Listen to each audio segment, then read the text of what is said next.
ফের রাজ্যে তৃণমূল নেতা খুন। এবারে ঘটনাস্থলে বাঁকুড়ার সোনামুখী মাথায় ৩-৪ রাউন্ড গুলি করে খুন করা হয়েছে শাসক দলের এই নেতাকে।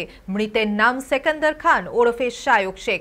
বাঁকুড়ার সোনামুখী থানার পিয়ারবেড়া অঞ্চলের চকাই গ্রামের ওই যুবককে গুলি করে খুন করা হয়েছে বলে সূত্রের খবর। স্থানীয়রা জানায় মৃতের মাথায় ৩-৪ রাউন্ড গুলি চালানো হয়েছে। প্রাথমিক তদন্তে জানা গিয়েছে কয়েক মাস আগেই ওই এলাকায় গুলি চালানোর ঘটনাকে কেন্দ্র করে গ্রেপ্তার করা হয়েছিল ওই ব্যক্তিকে। সম্ভবত তৃণমূলের গোষ্ঠীদ্বন্দ্বের কারণেই এই খুন বলে মনে করা হচ্ছে।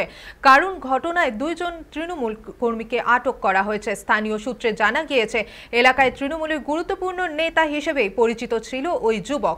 দলের বুথ সভাপতি পদের দায়িত্বে ছিল তার উপরে। এলাকায় এই প্রভাবশালীকে কে বা কারা খুন করলো তা জানতে তদন্ত শুরু করেছে পুলিশ। প্রাথমিক তদন্তে উঠে এসেছে রোজ বাজার এলাকায় আড্ডা মারত শায়ক। সোমবার সেখানেই গিয়েছিল। বাড়ি ফেরার পথে তাকে গুলি করা হয়। স্থানীয়রা জানিয়েছে বাজার এলাকা থেকে কিছুটা দূরে ফাঁকা জায়গায় বাইকে করে কয়েকজন ঘিরে ধরেছিল তাকে। মাথা লক্ষ্য করে পরপর গুলি চালিয়ে তারা পালিয়ে যায়। রক্তাক্ত অবস্থাতে স্থানীয়রা শায়ককে উদ্ধার করে নিকটবর্তী হাসপাতালে নিয়ে যায়। সেখানে তাকে মৃত বলে ঘোষণা করা হয়। রাজনৈতিক কারণ নাকি ব্যক্তিগত কোনো বিবাদ, আগে থেকে পরিকল্পনা করে খুন নাকি আচমকাই হামলা, এইসবের প্রশ্নের উত্তর খুঁজছে পুলিশ।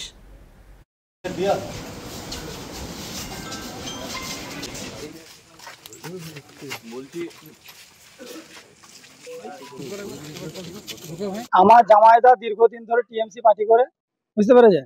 এরপর 800-900 প্রতি বছর মানে ভোটের সিজনে ও ভোটে লিড দেয়। এর মধ্যে কিছু আপনার ওই সিপিএম এর লোক বা বিজেপির লোক আছে। এটা আজকে কেন্দ্র করে মারবো ধরবো করে আজকে হঠাৎ উনি আসছিল ওনার জামাইদা শ্বশুরকে দেখে। এরপরে পখন্না রাস্তাতে আমার জামাইদাকে একা পেয়ে বেধড়কা গুলিগালা চালিয়েছে। এটা ওই দুষ্কৃতীরা ঘটিয়েছে।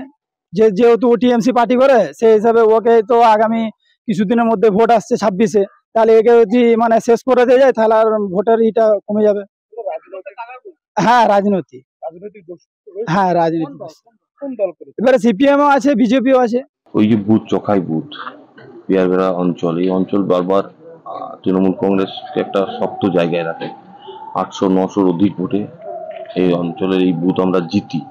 এটা বিরোধীরা ভালোভাবে নিচ্ছে না, কারণ তারা বুঝতে পেরেছে যে আমাদের পায়ের তলে মাটিটা সরে গেছে। এবারে বিধানসভার সামনে নির্বাচন হারবো, তাহলে যে সমস্ত শক্ত ঘাঁটি তৃণমূল কংগ্রেসে আছে গণতান্ত্রিক পদ্ধতিতে না পেরে এই দুষ্কৃতীদেরকে দিয়ে এই ধরনের কর্মকাণ্ড বিরোধীদের চক্রান্ত ছাড়া আর কিচ্ছু নয়।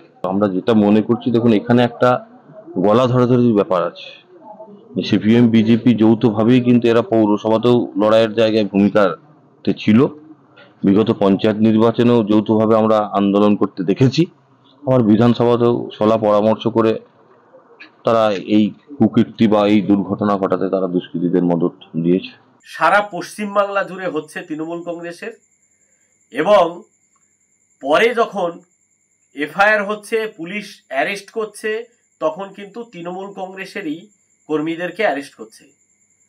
তো এখানে শাসক দল বিরোধীদের নামে অভিযোগ চাপাচ্ছে। তো আমরাও চাইছি যে সঠিক তদন্ত হয়ে যাতে সঠিক ব্যক্তি ধরা পড়ে এবং সাজা পায়।